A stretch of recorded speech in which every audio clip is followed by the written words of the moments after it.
মই মোহাম্মদ ফাৰুক খান, ভাৰতীয় জনতা পাৰ্টি বৰপেটা জিলাৰ সংখ্যালঘু মৰ্চাৰ মই সাধাৰণ সম্পাদক হিচাপে কাৰ্যনিৰ্বাহ কৰি আছোঁ। এইবাৰ 2026 বিধানসভা নিৰ্বাচনত মই ভাৰতীয় জনতা পাৰ্টিৰ 22 নং মন্দিৰ সমষ্টিৰ পৰা মই প্ৰাৰ্থিত্ব বিচাৰিছোঁ আৰু এইখিনি মোৰ প্ৰথম পৰিচয়। আৰু যদি দলে এইবাৰ মোক যদি প্ৰাৰ্থিত্ব প্ৰদান কৰে তেতিয়াহ'লে মই ভাবিম আৰু ৰাইজৰ যিখিনি উৎসাহ আৰু ৰাইজৰ যিখিনি সঁহাৰি, মই ভাবোঁ এইবাৰ মন্দিৰ সমষ্টিত এটা আপোনাৰ ইতিহাস হ'ব গৈ আছে আৰু মন্দিৰ সমষ্টিত এইবাৰ পদুম ফুলিব বুলি মোৰ দৃঢ় বিশ্বাস।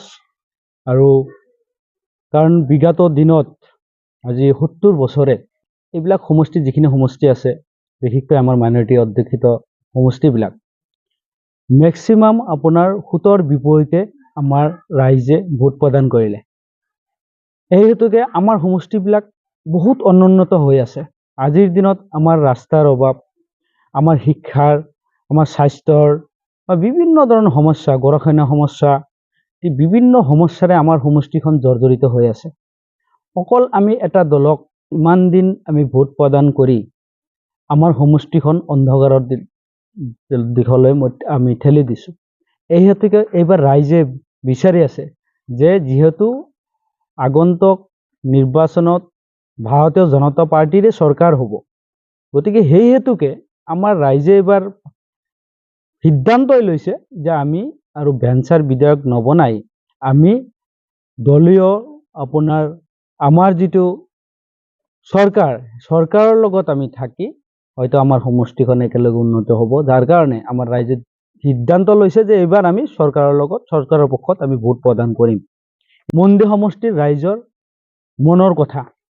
আৰু মই 2016 চনৰ পৰা মই ভাৰতীয় জনতা পাৰ্টিৰ সক্ৰিয় কাৰ্যকৰ্তা হিচাপে কাম কৰি আছোঁ আৰু 3টা কাৰ্যকাল মই ভাৰতীয় জনতা পাৰ্টিৰ বৰপেটা জিলাৰ সাধাৰণ সম্পাদক হিচাপে কাৰ্যভাৰ গ্ৰহণ কৰি আছোঁ আৰু বিভিন্ন দায়িত্বই দলে মোক প্ৰদান কৰিছিলে। যোৱা নিৰ্বাচনত আমাৰ পূৰ্বৰ জনীয়া সমষ্টি, এতিয়া মন্দিৰ সমষ্টি, জনীয়া সমষ্টিৰ 2021 নিৰ্বাচনত মোৰ সক্ৰিয় ভূমিকা লৈ পেলাই মই ৰাইজৰ মাজত গৈ যিটো আমাৰ কেণ্ডিডেট আছিলে, কেণ্ডিডেটক লগত লৈ গোটেইখিনি নিৰ্বাচনৰ মেইন দায়িত্বত মই থাকি কিনে মই ৰাইজৰ মাজত গৈছিলোঁ ভোট বিচাৰি। গতিকে মই কষ্ট কৰিছোঁ। গতিকে আৰু বিভিন্ন যেতিয়াই দলে যিটো দায়িত্ব দিছে নিষ্ঠাৰে পালন কৰিছোঁ। মোৰ এটা দৃঢ় বিশ্বাস যে এইবাৰ ভাৰতীয় জনতা পাৰ্টিৰ পৰা মোক বঞ্চিত নকৰে, মোক টিকেট প্ৰদান কৰিব বুলি মোৰ এটা আত্মবিশ্বাস। আৰু এই আজিৰ আপোনালোকৰ জৰিয়তে মই মন্দিৰ সমষ্টিৰ মই ৰাইজক মই আহ্বান জনাব বিচাৰিছোঁ যে বিগত দিনত আপোনালোকে ভোট দিলে, কংগ্ৰেছক ভোট দিলে বা অন্য দলক ভোট দিলে, ইমান বছৰতো আপোনালোকে ভোট দিলেই। হয়তো যদি আপোনালোকে ভাবি আছে যে আমাক ইমান গালি পাৰে, কিবা কয় বা এইটো যিটো ইছ্যু, যিটো ৰাজনৈতিক যিটো কথা বতৰা যিটো হয়তো চলি আছে, আৰু সেই ৰাজনৈতিক কথাৰ কাৰণে হয়তো আমাৰ ৰাইজে ভাৰতীয় জনতা পাৰ্টিৰ বা বিভিন্ন দলে সমালোচনা কৰে যে আমাৰ ভাৰতীয় জনতা পাৰ্টিৰ চৰকাৰ আহিলে বা আমাৰ যদি ইয়াতে বিধায়ক হয় আমাৰ কোনো একো নহয়। মিছা কথা, এইটো কথা নহয়। যিহেতু চৰকাৰ আমি মন্দিৰ সমষ্টিৰ যদি 2,70,000 ভোটো যদি আমি দি দিওঁ, তথাপি কিন্তু মন্দিৰ সমষ্টি বা আমাৰ অসমত এইবাৰ কিন্তু চৰকাৰ বেলেগে গঠন কৰিব নোৱাৰে। আমাৰ ভাৰতীয় জনতা পাৰ্টিৰে চৰকাৰ হ'ব কৈ আছিলে। আজি যিহেতু এছাৰ যিটো আপোনাৰ খচৰা যিটো ওলাই গ'ল, তাতে আপোনাৰ দেখা গৈছে মই আমাৰ চৌপৰজীৱীত 70টা ভোটৰ কমপ্লেইন আছিলে। আমি বিএলৰ লগত আলোচনা কৰিছিলোঁ। আলোচনাৰ পিছত সেইটো যিটো কমপ্লেইন আছিলে সেই কমপ্লেইনটো কিন্তু লগে লগে ঠিক কৰি দিছিলে। আজি যিটো খুচুৰা ওলাইছে আপোনালোকে চাব যে তাতে কিন্তু আমাৰ ভোট কাটা নাই। আৰু যিটো এতিয়া মিছা এটা অপবাদ, মিছা এটা প্ৰচাৰ দি পেলাই যে আমাৰ ভোট কাটি আছে, ভোট চুৰি কৰি আছে, এইবিলাক টোটেলি মিছা কথা। গতিকে মিছা কথাৰ ফলত আপোনালোকে বিভ্ৰান্ত নহয়।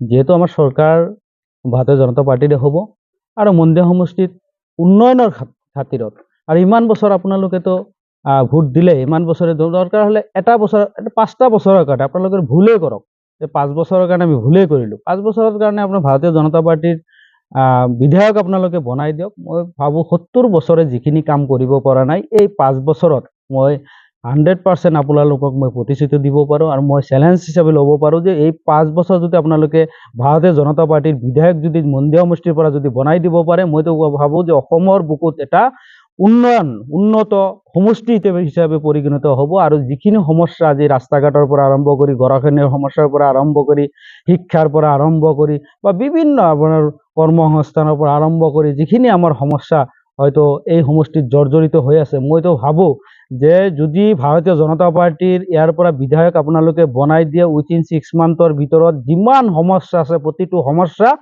মই আপোনালোকক মই কথা দিলোঁ, মই সমাধান কৰিব পাৰিম, এইটো বিশ্বাস। আৰু আমাৰ যিটো চৰকাৰ, এই চৰকাৰে সবকা সাথ সবকা বিকাশৰ নীতিৰে আগবাঢ়ি গৈ আছে। আজি চাওক যিখিনি আমাৰ অপপ্ৰচাৰ মানুহে দি আছে, কিন্তু কথা হৈছে আপোনালোকে চিন্তা কৰক, আজি মাইনৰিটি মানুহক কোনো ক্ষেত্ৰতে বিচলিত কৰা নাই বা আপোনাৰ পিছুৱাই ৰখা নাই। প্ৰতিটো কামত আজি চাকৰি বাকৰিৰ ক্ষেত্ৰৰ পৰা আৰম্ভ কৰি আৰু স্কিমৰ যিমান স্কিম দিছে, অৰুণোদয়ৰ পৰা আৰম্ভ কৰি PM কিষাণৰ পৰা আৰম্ভ কৰি তাৰপিছত আপোনাৰ যিখিনি দুখীয়া মানুহক যিখিনি ঘৰ প্ৰদান কৰিছে, আপোনালোকে চাব মেক্সিমাম ঘৰ বা মেক্সিমাম স্কিম কিন্তু আমাৰ এই মানুহখিনি মাইনৰিটি মানুহ, আমাৰ এই মুছলিম মানুহখিনিয়ে পাইছে। এইকাৰণে পাইছে যে আমাৰ মানুহখিনি দুখীয়া দৰিদ্ৰ মানুহ, আমাৰ মানুহখিনি শিক্ষিত কম, আমাৰ মানুহখিনিৰ কৰ্মসংস্থাপন কম আছে। কিন্তু এই দৰিদ্ৰ ৰেখাৰ তলৰ মানুহখিনি এইবিলাক স্কিম যিহেতু আমাৰ গভৰ্ণমেণ্টে দিছে, সেই হেতুকে আমাৰ মানুহ কিন্তু চবতকৈ বেছি উপকৃত হৈছে, চবতকৈ বেছি স্কিম আমাৰ মানুহে পাইছে। এই ক্ষেত্ৰত যে ক'ত আমাৰ লগত বৈষম্য কৰিলে, আমাৰ লগতো কোনো বৈষম্য কৰা নাই। ইফালে আপোনাৰ চাকৰিৰ ক্ষেত্ৰত কওক, যোৱা ইমান বছৰেতো কংগ্ৰেছৰ চৰকাৰ আছিলে, কংগ্ৰেছৰ চৰকাৰ থাকোঁতে আমাৰ কিন্তু দুখীয়া মানুহে চাকৰি পোৱা নাছিলে, হুৱেৰাজ তেতিয়া মেৰিট বেচিছ কিন্তু চাকৰি দিয়া নাই। তেতিয়া কি হৈছিলে, পইচাৰ বিনিময়ত চাকৰি দিছিলে, সম্ভ্ৰান্ত ঘৰৰ ল'ৰা ছোৱালীক চাকৰি পাইছিলে, সিহঁতৰ অৰ্থৰ বিনিময়ত চাকৰি লৈছিলে। কিন্তু দুখীয়া মানুহৰ ল'ৰা ছোৱালী যদি ভালকৈ পঢ়ি কিনে ফাৰ্ষ্ট ডিভিজন পাই ভাল মাৰ্ক লৈ পেলাই কিন্তু চাকৰি পোৱা নাছিলে, কাৰণ অৰ্থ নাছিলে। যাৰ ফলত এটা সময়ত আমাৰ ৰাইজে, আমাৰ মানুহখিনি কিন্তু লিখা পঢ়াৰ প্ৰতি ধাউতিটো কমাই দিলে, যে বাবা লিখা পঢ়া কৰি একো লাভ নহয়, যিহেতু চাকৰি নহয়, আমাৰ পইচা নাই, গতিকে ফালৰি কাটি গৈছিলে। কিন্তু এই চৰকাৰ অহাৰ পিছত, কিন্তু আমাৰ চৰকাৰ অহাৰ পিছত মানুহৰ মাজত যিটো উৎসাহ, এই উৎসাহ কিন্তু দ্বিগুণ বঢ়াই দিলে। শিক্ষাৰ প্ৰতি যিটো আপোনাৰ জাগৰণ, এই জাগৰণটো বঢ়াই দিলে। বিভিন্ন স্কিম দিয়ে, আজি ধৰক সিদিনা মাইনা আঁচনি, এটা নিযুত মাইনা আঁচনি, বাবু আঁচনি, বিভিন্ন ধৰণৰ আমাৰ মানুহখিনিক, দুখীয়া মানুহখিনিক শিক্ষাৰ কাৰণে যিখিনি স্কিম যিখিনি দিছে, সঁচাকৈ এই স্কিমত জড়িত কিন্তু আমাৰ বিশেষকৈ আমাৰ দুখীয়া মানুহ ল'ৰা ছোৱালীৰ কিন্তু আজি উপকৃত হ'বলৈ গৈছে।